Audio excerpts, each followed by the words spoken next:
Hola chicos del ABC, espero que estén teniendo un excelente día y estén pasando en familia muy amenamente.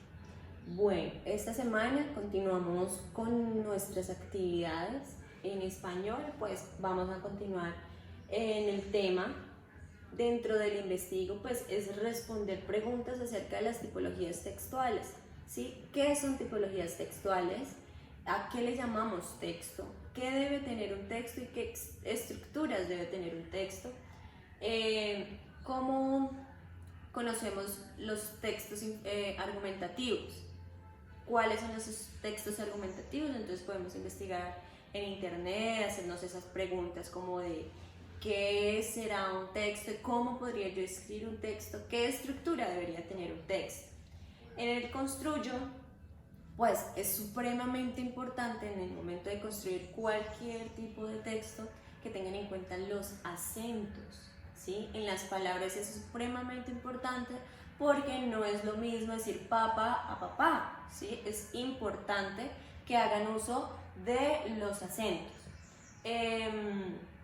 Para ello escogí un texto de Gabriel García Márquez en el que pues lo que tienen que hacer es poner las tildes donde corresponden. Es supremamente sencillo, deben tener en cuenta las reglas gramaticales, ¿sí? Entonces, cuáles son las palabras graves, cuáles son las palabras agudas, esdrújulas, y con esas reglas pues les van a hacer muchísimo más sencillo el trabajo de cómo tildar una palabra.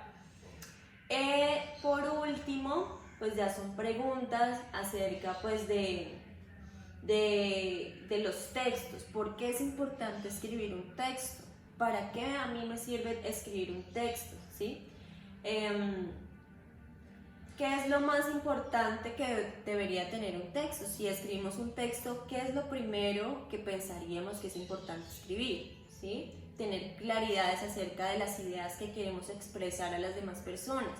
¿A qué público querríamos nosotros compartir nuestro texto? Y para ello, pues, ¿de qué manera podríamos escribir? No es lo mismo escribir un texto a un científico como escribir un texto a un amigo. Entonces, tener en cuenta ese tipo de cosas.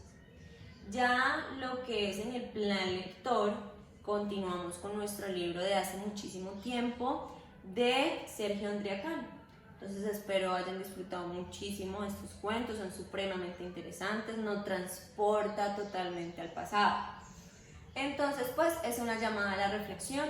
¿Qué preguntas? Pues están las preguntas de cómo logramos entender nuestra introducción de Flores de ayer, ¿sí? Es decir, nos retoma a un pasado y cómo es ese viaje en el tiempo que tuvimos mientras estuvimos leyendo nuestro libro. Aquí pues podemos ver unas imágenes preciosas acerca de todo lo que cuenta la historia en los diferentes países de Latinoamérica. ¿Cuál fue esa imagen que nos llamó más la atención, que nos hizo detener en esa imagen? ¿Y cuál de esos pasajes de pronto que hayamos encontrado una frase, una oración, una palabra súper hermosa que hayamos querido subrayar, que hayamos querido tener en cuenta? ¿Y por qué? ¿Por qué nos gustó esa imagen? ¿Por qué quisimos subrayar esa frase? Y bueno, ¿qué piensan del capítulo de Acoya Napa y la hija del sol? Que es una historia de amor muy preciosa. ¿Qué piensan de eso? Y bueno, continuamos con la lectura, continuamos con esos capítulos que pues allí menciono.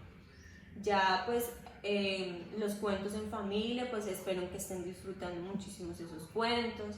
He escogido 2 cuentos más para que estén compartiendo en sus casas con sus familias. Y pues es importante que tengan esa rutina de la lectura y pues poco a poco vayamos un poquito como agilizando nuestra lectura, teniendo más en cuenta, como bueno, conociendo ya nuevos autores, nuevas formas de contarnos las cosas. Entonces espero que hayan entendido y pues cualquier cosa pues me están preguntando.